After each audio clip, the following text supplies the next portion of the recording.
श्री शिवाय नमोस्तुभ्यम। हर हर महादेव। शिव पुत्री शिव महापाल कथा जो ऑफलाइन सीहोर में गुरुजी द्वारा कही जा रही है। आज गुरुजी ने चौथे दिन की कथा में एक बहुत ही महत्वपूर्ण उपाय बताया है। गुरुजी ने कहा है अगर किसी शरीर में कहीं पर भी आपके गांठ हो गई है, कोई रोग शरीर में हो गया है बड़ा, तो डॉक्टर को तो आपको दिखाना है। डॉक्टर जो कि डॉक्टर शिव का ही दूसरा रूप होता है। डॉक्टर की सारी दवाइयाँ जो दी हुई हैं कुंदकेश्वर महादेव के नाम से खाएँ। जो भी ट्रीटमेंट ने डॉक्टर ने बोला है आपको वो सब करना है, और साथ ही साथ आपको यह महादेव का उपाय भी करना है। आपको 5 बेलपत्र लेनी है।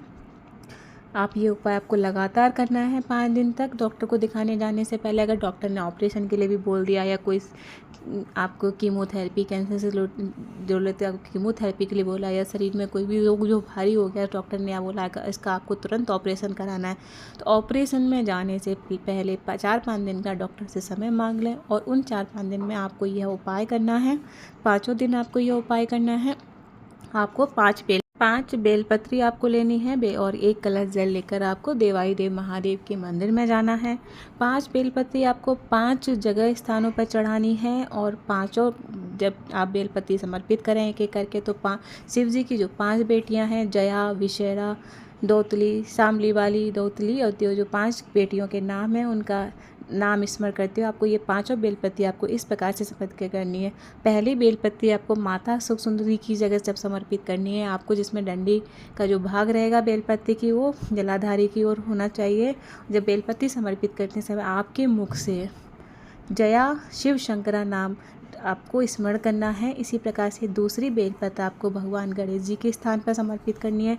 वहाँ पर आपको विषैरा शिव शंकरा का नाम स्मरण करना है। तीसरी बेलपत्र आपको भगवान कार्तिकेय के स्थान पर समर्पित करनी है, और वहाँ पर आपको शामली वाली शिव शंकरा का नाम स्मरण करके समर्पित करनी है। चौथी बेलपत्र आपको माता रानी के जो हस्तकमल होता है वहाँ पर समर्पित करनी है, जहाँ पर जिस पर आपको नाम लेना है दौतली शिव शंकरा।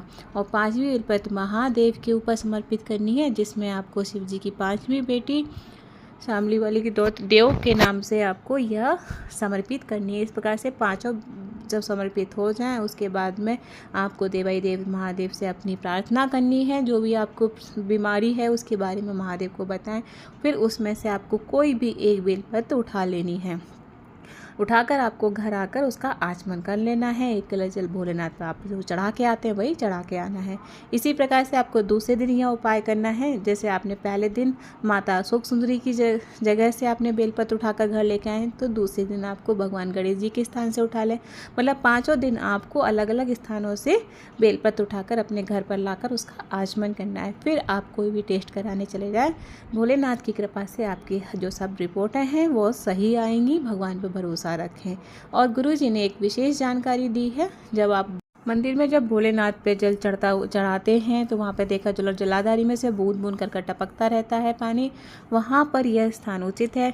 अगर आप घर में भी ऐसा करते हैं कि प्लेट में आपने शिवलिंग रख दिया, उसके ऊपर जलाधारी में से बूंद बूंद कर टपक रहा है पानी, तो पूरे दिन भोलेनाथ जो है उनका गीला रहते हैं, क्या बोलते हैं, भीगे हुए रहते हैं। इस प्रकार से आपको घर में यह करने की ज़रूरत नहीं है। आप घर में शिव जी के ऊपर जल चढ़ाकर उनको साफ कर आप पूजा घर में रखें। उसके वही श्रेष्ठता है। उसके ऊपर आप 1 चावल का दाना या 1 बेलपत्ती चढ़ा कर रख दें। आप चंदन भी लगा सकते हैं, जिससे आप यही आपके घर के लिए श्रेष्ठ रहेगा। धन्यवाद। हर हर महादेव। मेरा ये वीडियो आपको कैसा लगा कृपया कमेंट में हर हर महादेव अवश्य लिखें, और मेरा चैनल सब्सक्राइब करें। इस चैनल में जो भी पंडित प्रदीप जी मिश्रा जी द्वारा उपाय बताए जाते हैं इस चैनल के माध्यम से आप प्राप्त कर सकते हैं। धन्यवाद।